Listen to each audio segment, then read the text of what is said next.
Okay, let's go. Welcome to Come On Son, the podcast. My name is Ed Lover. As always, this podcast is being overseen by the one and only late Combat Jack. A lot of stuff on my mind today on this podcast, so I want y'all to bear with me. First and foremost, I want to thank Cigars International for their continued support. We have suspended our relationship until January of 2019. But for my man Fire Marshal West out there, y'all can follow him on the gram at Fire Marshal West.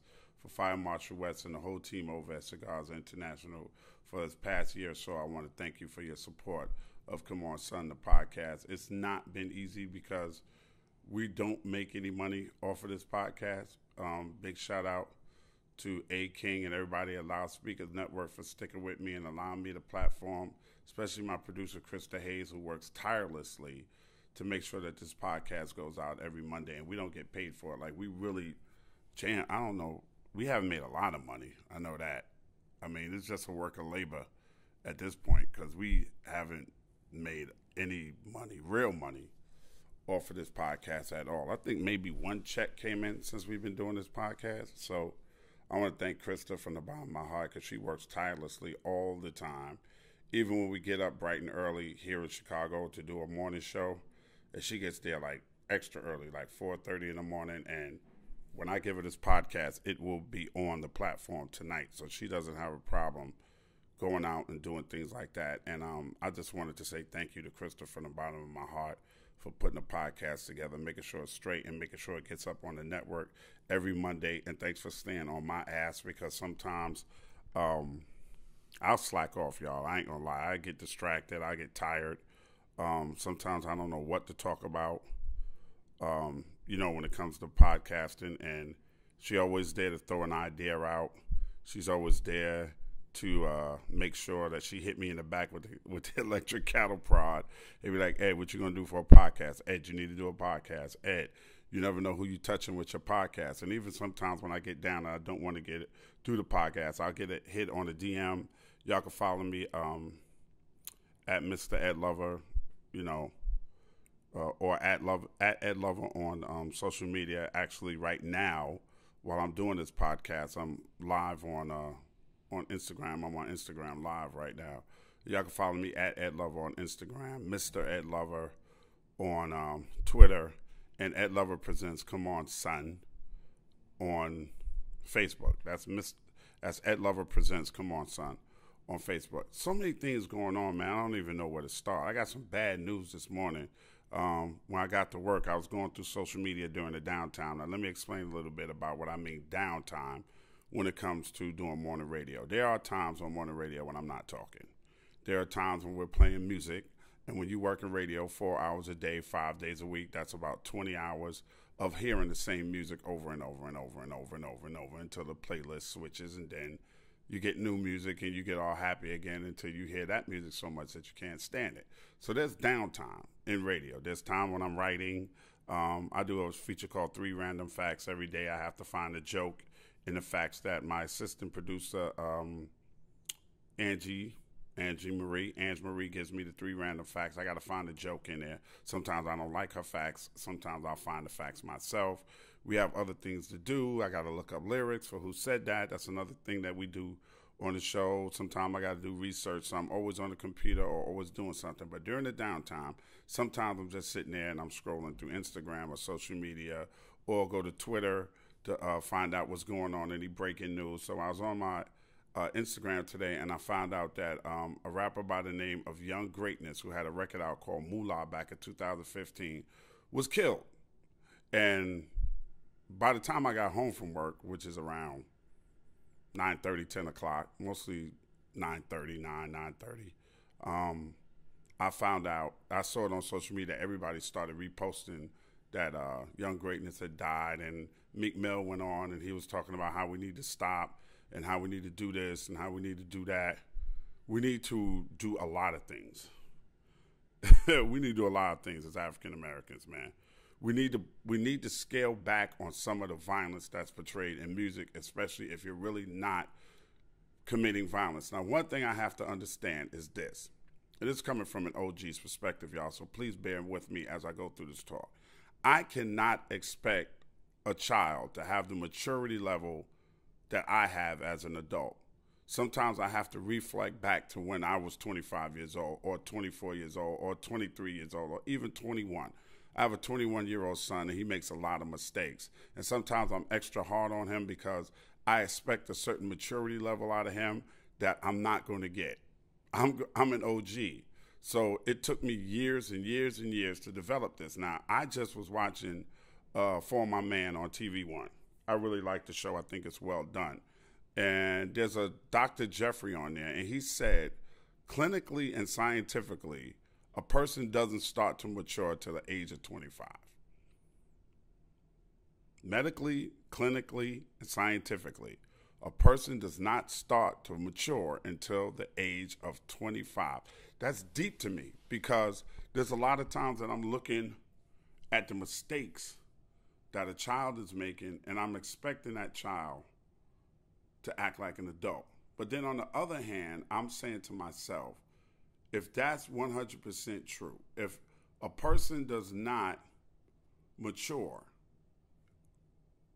clinically, psychologically, medically, and scientifically until the age of 25, then why do we hold children as adults in the court of law? Because they're not mature. So if that's a scientific fact, then the law should reflect the scientific fact. Now, I know there's a lot of horrendous things that are done by young people. Some 15, 14, different circumstances surrounding some of these crimes, but why do we hold them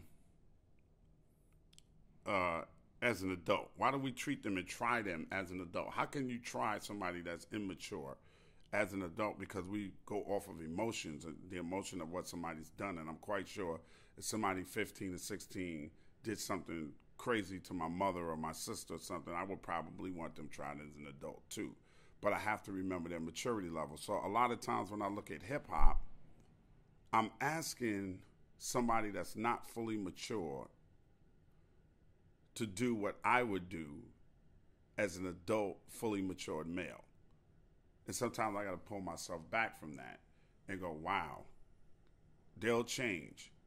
Because when I look back on my life, I've changed from 15 to 18, totally different person. From 18, I would say to 21, totally different person. From 21 to 25, totally different. From 25 to 30, totally different. From, all the way to 40, 45, totally different person. All the way up to 50, totally different human being. And I can't expect somebody 27, 28 years, my junior, to have the same mentality and have the same grasp on life that I have now, because I remember that I didn't have it. So I got to be more patient with them and try to take moments as a teaching moment instead of dragging them down, telling them they're not shit, beating them up. Try to use my status as an OG in entertainment and hip hop to teach.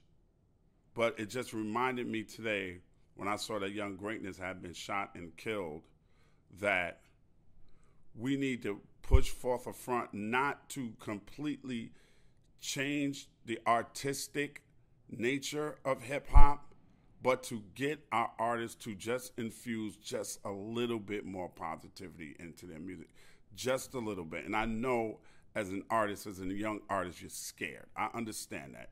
I see what's selling. I know you want to catch that wave. I know this is the first time that you're doing this, but be aware of be more mindful and aware of what you put out into the atmosphere. Because the music that you put out into the atmosphere has a very profound effect on young, underdeveloped minds. And your mind sometimes is young and underdeveloped. Now, I read today that Young Greatness was 34 years old. That is way, way, way, way too young to be dying. Shot in his hometown of New Orleans in front of a Waffle House. I don't know, man. When Jam Master Jay died, when they killed Jam Master Jay in Queens, New York, where we're from, I had no more faith in Queens. I had you killed a legend, dog. I used to think I was safe when I went home. When I got into Queens, man, if I was around the way, if I was on the South Side or Hollis or Queensbridge or wherever I was at, always felt safe. If I was in Left Rack where Nori and them are from, I knew enough people over there, I felt safe. Now, I don't even feel safe going home no more. I'm always looking over my shoulder if I go home when I'm on the Ave, and dudes always say, man, Ed, you keep it real, you still come to the Ave and get jeans and shirts and sneakers and stuff like that. I'm always looking over my shoulder because not too far from there is where they killed Jam Master Jay. And if they kill that legend, what's going to stop them from killing me? Little to nothing. And I think that there's not a balance in music, and we need more balance in the music. And I'm asking any young artist that maybe, or middle-aged artist, or whatever state you are as an artist, that if you take a listen to this podcast, just put a little, all we need is a jewel, bro. Just a jewel, man. Just a jewel. We don't need you to change your whole style. I'm not asking you to stop saying what you really feel from your heart you want to say in your music. But there is some light of positivity in your world somewhere.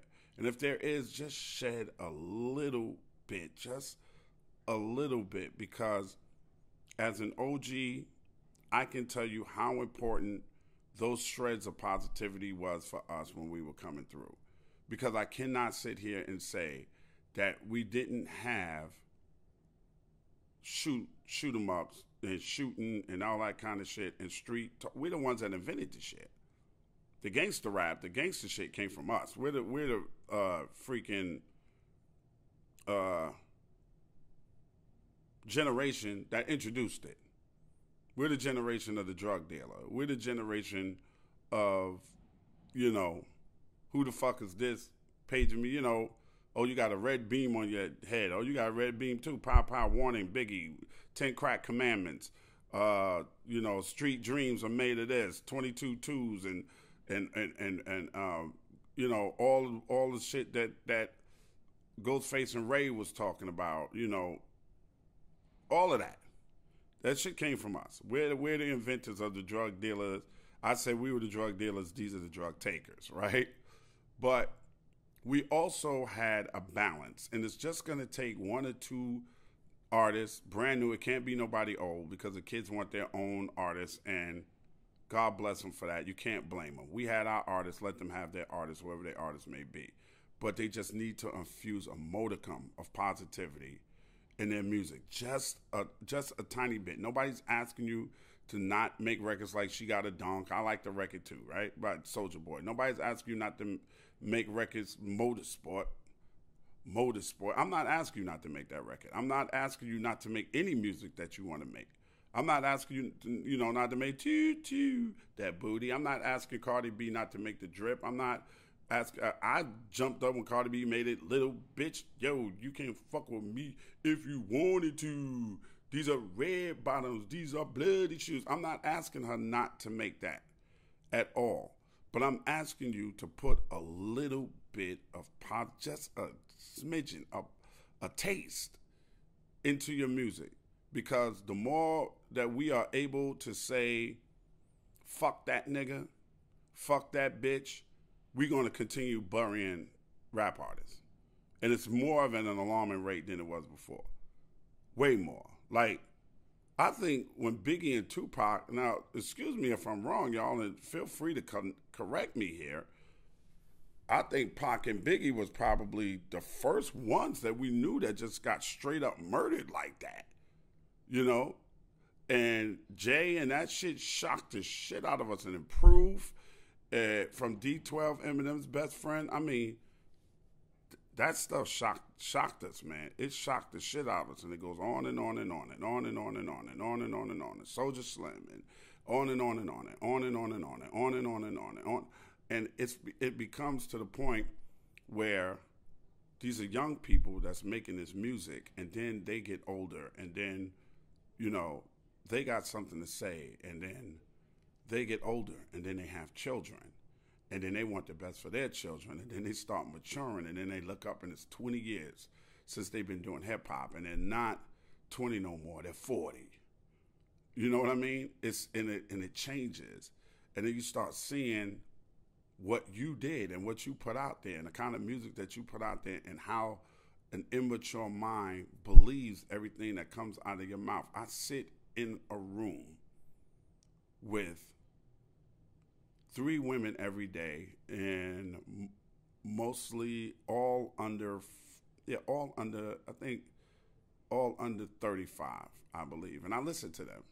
And I listen to them talk, and I correct them when they're wrong, and I shake my head at some of the stuff that comes out of their mouths every day. And it's just because they don't know. And it's not because they don't know because they're ignorant. They don't know because they wasn't born. I was in Atlanta over the weekend, and I flew out there on a Friday, and one of my friends, Cigar Mike, y'all know I'm a cigar guy. I love cigars. He has this thing called Smoker's Retreat at a strip called Club Onyx. So when I walked in, this dude that I know from New York was sitting at the bar, and he was talking to this young lady, and he was trying to convince her that the Little Duval record was not an original beat. And when I asked her, how old you are, she was like, I'm 22. And she was in there dancing. She was an exotic dancer, a stripper, for lack of a better term. I had to go into my phone and pull out I'm Curious by Midnight Star and play it for her so she could see. And it's not because she didn't want to know. It's because she wasn't around. So when she hears that beat for the first time, for her, it sounds brand new. But for those of us who have been around long enough, we know that that's I'm Curious by Midnight Star. She just didn't know. But she loves the beat, she loves what he's saying, and she loves everything about it. And I love the song, and I also love the fact that in that song, if you really listen, I mean, besides all the smile, bitch, come on, right? Which is positive in its own way. You hear Snoop say, if you're breathing, you're achieving. That's why I like the record by Drake when he goes, you're a real one in your reflection without a follow, without a mention. You got to pipe it up on these niggas. You got to be nice for what to these niggas? That's encouraging to a whole generation of young girls in its own way. You're a real one in your reflection without a follow, without a mention. You don't need that. You're good as you are. You don't need the follows. You don't need the mentions. You don't need to claim to be an influencer. You good. We just need a little bit of positivity in the music. We need a little bit. We need somebody to take that forefront that's young. We need a little more positivity because we're losing our kids. They dying damn near as much as what was going on during the crack era. And this shit is crazy. And we just need just a little more, just a tad bit, just a smidgen of young artists to come out and just stick a little bit of positivity in the music. And you can do it. You've been doing it. You've done it before. There's other artists out there that are doing it, and you can do it too. Everything don't have to be get high, get fucked up, tote a drug, shoot a nigga, kill a nigga. I don't give a fuck about a nigga because I'm getting this bag. Everything you can have that too, but just give me a little bit. Just give me a little bit. And I see an artist like Meek Mill is slowly trying to turn that corner while trying to retain what he already was as an artist. He's slowly turning that corner because he was locked up. He was fucked up in the game. He was fucked up. If everybody didn't rally around Meek and really push and push and push, they'd have sat Meek ass in that cell for, they don't give a fuck how long he'd have sat in there. So he understands how everything could have been snatched away from him, and he's slowly trying to turn that corner. But we just need all the other young artists. We need the Futures, and we need the Juice WRLDs, and we need the Kodak Blacks, and we need the Little Yachty's, and we need the Post Malones, and we need A Boogie with the hoodie, and we need all of you dudes. We need the Cardi B's, we need the Nicki Minaj's, we need all of y'all. Just a little bit. Just say something positive one time in every fucking record. So some kid out there that's not mentally mature like me, that's not going to say, oh, I know what that is. I'm going to jump on the couch and I'm in a club and I'm popping a bottle with my friend. I'm going to jump on the couch. I'm going to rock out to that. But that's not going to affect me mentally. And it does affect a lot of young people mentally. This whole world is being affected. You can see what's going on in this world, man. We had so many tragedies. We had a white dude that went into a Kroger. For those who don't know what Kroger is, Kroger is one of the more popular supermarkets in the southern region of the United States. Kroger and Publix are two. We had a white dude go into a Kroger and target black people to shoot. And then was confronted outside by a white man and said to the white man, whites don't shoot whites. We had a white guy go into a synagogue and shoot and kill 11 people in Pennsylvania. That's fucked up. That is fucked up. One was a 97-year-old Holocaust survivor. Another one was 96 that just did not go for a few minutes. I think he stopped for some reason, or he would have been in there. And had put it up on some social media site I never heard of called Gab. I know Twitter flags that shit. So Gab kind of got in trouble because Gab was like where they go to just vent. And he was like, you know, they're doing too much to support, you know, illegal immigrants and migrants. I'm going in. And once his name came up and they matched his name to his account name, they suspended or erased his whole entire, with all the rest of the stuff that he was saying on his social media platform. That was a straight hate crime aimed at Jewish people. You can't even go to church. What about Dylan Roof that went into the black church and shot all those people? Like, we're not even safe in church. Music is a huge influence, whether or not we want to admit it. Some of the shit that we was popping to, if you're over 40 and you listen to the shit now, you see how it had that kind of a negative influence on a lot of our people that we was growing up. We cannot say not guilty to some of the shit that happened or some of the music that we decided to put out. Glorifying shit. I'm the biggest motherfucking boss. I'm the biggest drug dealer in the world. I'm the nigga getting that money. I'm da-da-da-da-da-da-da-da. To a young, impressionable mind, that shit has a full, yeah, it has a big impact. And that Chronic came out. When that Chronic came out, the amount of more people that start smoking weed, you gonna tell me that's a coincidence? So we have an opioid epidemic among our young people today, and that's not being reflected in the music. Now, I'm gonna say it, I'm gonna keep saying it. I'm not telling you not to make the kind of music you want to make. But I'm telling you, just instill a little positivity in it, because we had balance, and balance is what I think is missing. And you guys out there listening, you can create the balance in the music. You know, for every Bitches Ain't Shit But Hoes and Tricks by Snoop and Dre, we had Who You Callin' the Bitch by Queen Latifah. We had Public Enemy. We had Fight the Power. We had X-Clan. We had something to make you feel empowered as a people in the country. We had that. And we need to get that back. And I'm not saying we need to get it to that level. I'm just saying that we need a little more in the music, because you are influencing people. We need more Chance the Rappers out there. We need more Chance the Rappers that go out and put their money back into their communities and try to help these kids grow. Even though he was like, you don't want no problems with me. Now, a lot of people take that in different ways. But the dude puts his money where his mouth is. Matter of fact, he's so influential in what he's doing right here in Chicago, he forced Kanye West's ass to come back to Chicago, because Kanye know that he had abandoned Chicago. But that's a whole nother subject. But we need more cats like that. We need more LeBron Jameses that open up schools. We need, if you get in that bag, we need you to take some of that bag and put it back into your community. Why did I got my damn, okay. That's the handle on my bag. I just got back in from out of town. I left the handle up. Duh.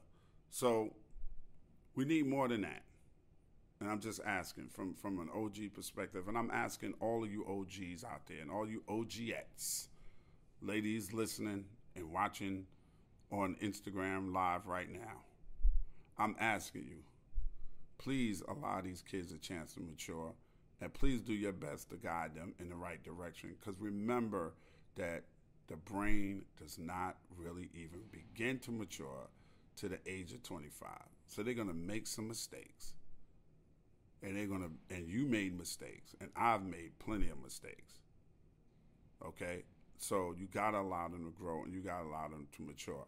Now, for all of you on Instagram Live, I'd be a damn fool if I let you watch me record this entire podcast and not made you wait until I posted the rest of it tonight.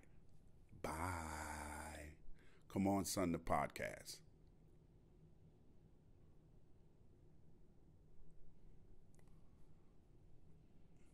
Yeah. So I'm back, man. So right now what I want to do is I want to switch gears a little bit. And I want to talk to you about something that's equally as important as positivity in music. And I want to talk to you about the upcoming elections. And I'm going to tell you why this right here is one of the most important elections that we've ever had. The narrative of what's going on in the United States is clear. The conservative party in America, whether they're conservative Democrats or conservative Republicans, are wanting to go more conservative than I think is necessary. I think there's a space for being a conservative and space for being a liberal. I'm kind of like in the middle. I really don't trust any political party because they're all dirty to me. They're all dirty. Historically, Republicans were really the ones that had African Americans' backs during slavery. It was really the Democrats that was holding us down, and then they kind of switched narratives. And during the Clinton administration, more people were becoming incarcerated than any other time, and the privatization of the prison system started happening, all under his watch, okay? And the 3 strikes and people getting all of that time for nonviolent drug offenses, all of this stuff that people have worked so hard to turn over, all these people that are still locked up for less weight in crack and people having bricks of powder and wasn't going to jail for the same amount of time, right? We all know right from wrong. Sometimes your situation dictates what you have to do to survive. A lot of other times, you're just greedy and you want some fucking money and you want to ball out and you don't want to go to school, and then you get caught and you start bitching and moaning and crying. I don't have any fucking sympathy for you whatsoever. None. Because everybody has a road to walk, and whether you go left or whether you go right is up to you. But if you're a non-violent drug offender, I don't believe that you should be doing the rest of your life in prison for that. So this election is very important because the people can get a balanced return to our government and not have to. I don't want to hear one party dictate shit. I don't care if it's the Democrats. I don't care if it's the Republicans. I want a balance. I want my government to work for me. I want everyone in there to work for me. I'm tired of, we got the House, we got the Senate, we're going to do things our way, whether it's on the Democratic side or the Republican side. This is a super important election for us to vote in. I'm not going to sit here and give you my opinion on which way I flow, with which party I flow, because I don't think it's important. I think what's important is these are the candidates that you control. These are your congressmen and your senators. You got more control over them than you do the presidency. I'm not voting in any more presidential elections when I don't believe in that funny acting ass electoral college. When you find out that a person can overwhelmingly win a state as a Republican, and if the electorals decide, the people that are appointed to electoral college decide they want to vote Democratic, they can. Now, it doesn't happen that often, but they can. They have the opportunity to. When you lose the popular vote and then you still become the president, it hasn't happened twice already under my eye. I'm like, what the hell am I voting for this shit for? It really doesn't count. Because the persons that's elected to the electoral college don't have to vote the way the popular vote goes. So what's the point? Why not just let them vote and we all just sit back and watch? But these motherfuckers here, your senator, your congressman, your local officials, you control that.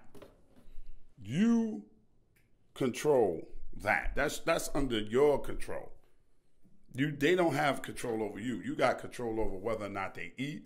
You got control over how long they stay in office. You got control over all of that. That's why this is important, because there's checks and balances in the government. Now, I don't feel like giving a lesson on government and how the government works. You should have learned that at least by junior high school. that the president has veto power over any law. Congress and Senate can vote a law and the president can veto it. The president cannot pass a standing super law like that without it being voted on by Congress and Senate. He can say, we doing this, and they say, no, we not. Okay, so those are the checks and balances. And they can say, we doing this, and he can say, no, we not.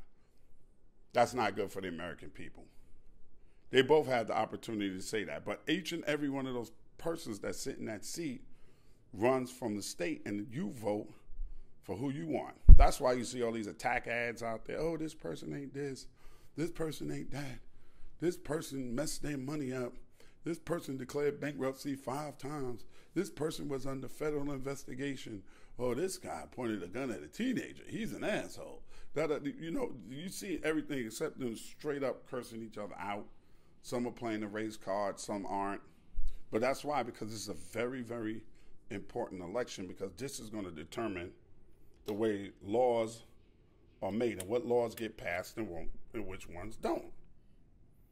So if you kind of not really want to, if you want more gun control, then you got to get a person in there that advocates more gun control. Because everybody running around, back to what I said about what happened in the synagogue, man. What happened in Sandy Hook in Connecticut and school shootings and all of this crazy shit that's going on. We have a way to control that. And if you don't feel like the person that's supposed to be representing what you believe in properly, then get rid of them. Vote their ass out. Don't let them sit there and get free health care, dental, and all that for their family while they're trying to take away yours. Don't let them sit there and get a pension for the rest of their life when they're trying to take away your mama's pension and your mother's Medicare and all that, and she worked her behind off. Don't let them do that to you. You have the power. You absolutely have the power. My point of the whole thing is that there's a lot of different levels to government, and a lot of times we don't pay attention to who's in the position of those different levels, and it makes a difference. Like, I noticed something that I found very similar that from Atlanta, Georgia, or Georgia period, to New Jersey. This is very, very interesting to me. Now, you may not find it interesting, but to me it's interesting, and it's my podcast, so I'm going to talk about it. When I lived in New York, New York was governed by one mayor. Whether you lived in Brooklyn, whether you lived in Queens, whether you lived in Staten Island, whether you lived in the Bronx, or whether you lived in Manhattan, it was one mayor, one police force, and we had state police. As you went further out to Long Island, it was different, and when you went to New Jersey, it was different. If you were in Newark, New Jersey has its own mayor. East Orange, New Jersey has its own mayor. West Orange, New Jersey has its own mayor. Orange, New Jersey has its own mayor. South Orange, New Jersey has its own mayor. Same thing with Atlanta. Atlanta has a mayor, and then you have the Atlanta police. Now, you go outside of Atlanta into Smyrna, where I dwell at. Smyrna has its own mayor, own city council, own police department, own fire department, and it's like 10 minutes away from Atlanta, but it's not Atlanta. A lot of people that you will talk to that live in Georgia will say they're from the A. They're not from the A. Give you a classic example. I'm not throwing them under the bus. There's nothing wrong with it. But the Migos. People say Migos is from Atlanta. They're not from Atlanta. The city of Atlanta, they're not from the city of Atlanta. I believe they're from Lawrenceville. Lawrenceville has its own mayor, own city council, own police chief or sheriff, own police force, own fire department that is not governed by the mayor, but governed by the governor of Georgia as a whole. So they got to get all their money and stuff from the state. So that's why it's important that you vote for who the governor of your state is. You even get to vote for who the sheriff is going to be, and their records are public. So if you want to know about the person, does your sheriff allow his department to have an overwhelming amount of complaints and racial bias. You go in there and ask for the records and look it up. The same thing with your representatives from the House of Representatives and the Senate. You can look up their voting record if you want to see how they voted on whether or not Medicare and Social Security needs to be cut. You have the right to know this stuff. You don't just have to go by what you see on TV with one person saying about another person. You can actually go and look it up and find that this is public information. Any person that's holding that kind of office, have they been under federal investigation and what for? You can look it up from your mayor. Your mayor holds a lot of water. That's why the mayors always have to go up to the governor's mansion trying to get financing for their particular city. The mayor's always meeting with the governor. The governor is always meeting with the mayors of the major cities and even some of the outlying and smaller cities that you may live in. That's important. That's important to you when you got a stop sign there and your kids are on a school bus and the stop signs, people keep running the stop signs, a four-way stop sign, or they keep having accidents at a left turn at a certain place. Chicago got something I've never heard of before called an alderman, and I'm quite sure maybe there's a lot of different states out there. That's my first time living in Illinois or living in Chicago. I've never heard of an alderman before.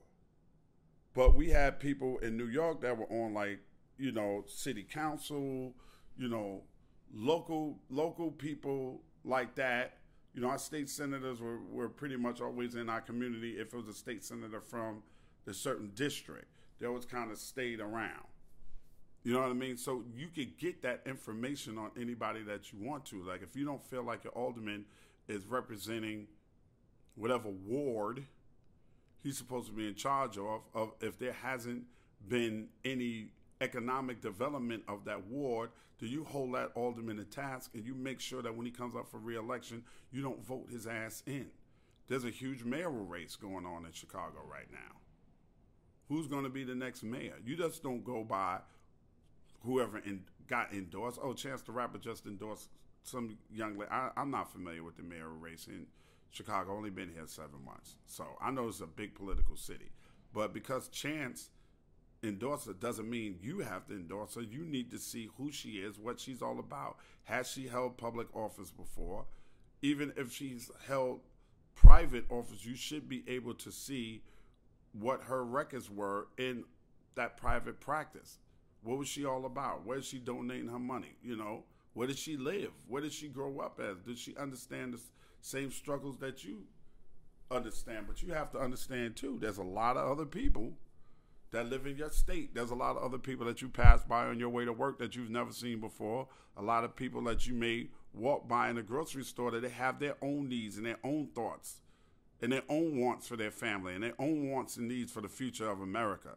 That's why they may be voting differently than you are. But it's very much important and very much up to you to find out, to do your homework and not to blindly walk into the polls.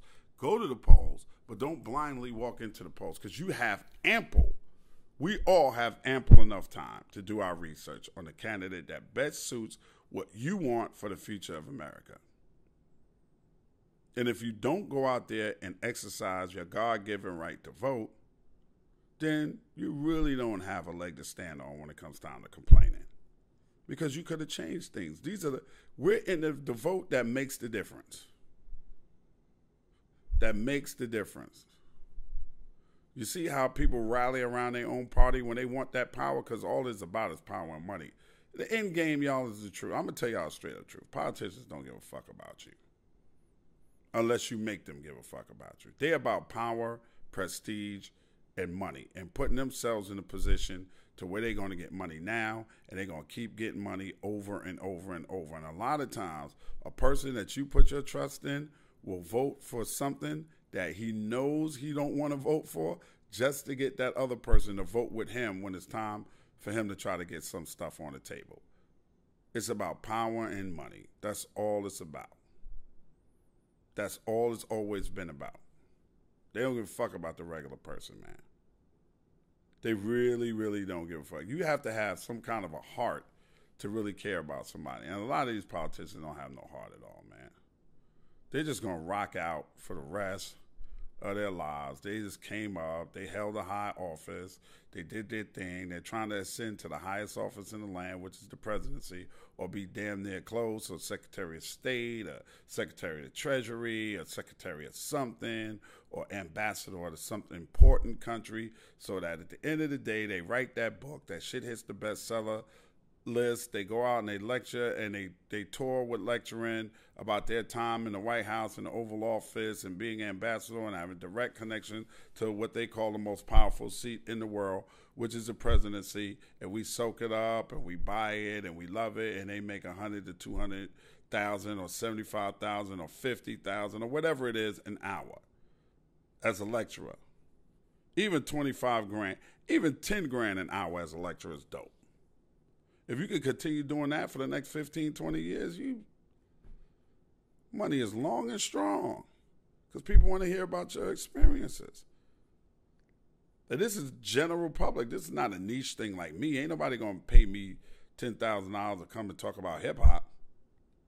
That ain't going to work. But when you in politics and you've been in there 8 years, 10 years, 15 years, 20 years, even on the Senate or the congressional level, you getting paid to go and speak at these big conferences around the fucking globe.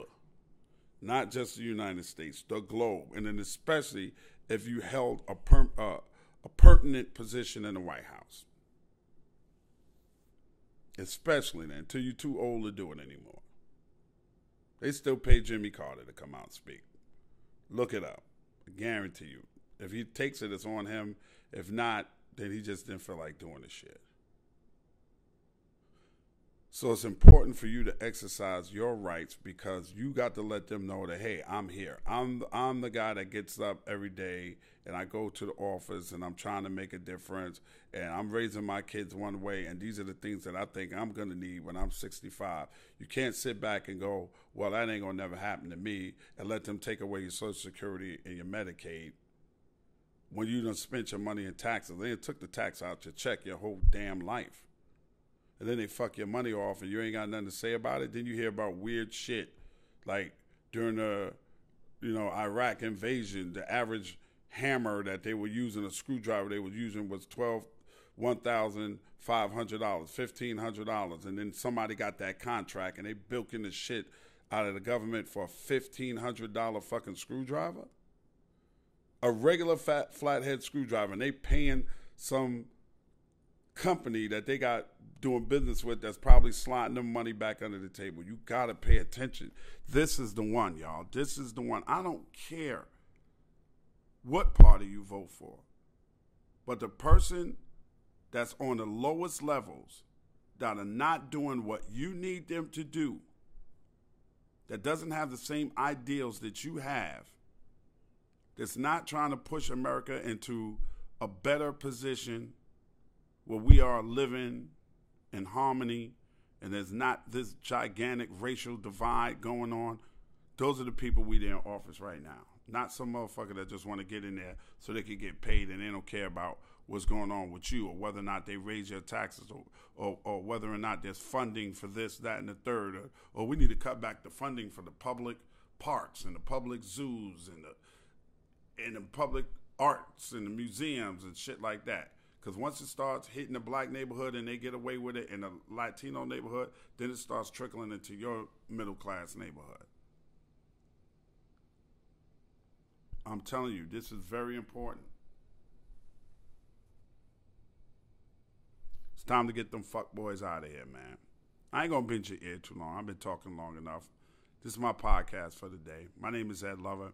This is Come On, Son, the podcast. Follow me on social media, at Ed Lover on Instagram, Mr. Ed Lover on Twitter, Ed Lover Presents Come On, Son on Facebook. Love y'all. Keep God first. Everything else will fall into place. Don't forget to vote. All right? Keep God first, for real. Everything will fall into place. Until the next time we ride together, slide together, laugh out loud together. Ed Lover, my girl, Baby Bucket, Krista Hayes, Keymana Paul is saying God bless each and every one of you. A King, what's up? Thank y'all all for tuning us in and never tuning me out. I'll talk at you, with you, to you, and about your ass next Monday, all right? Remember, I always give you the good shit and never the bullshit. My name is Ed Lover. This is Come On, Son, the podcast. Now get the fuck out of here with that bullshit. Next week, y'all. Rest in peace, Combat Jack.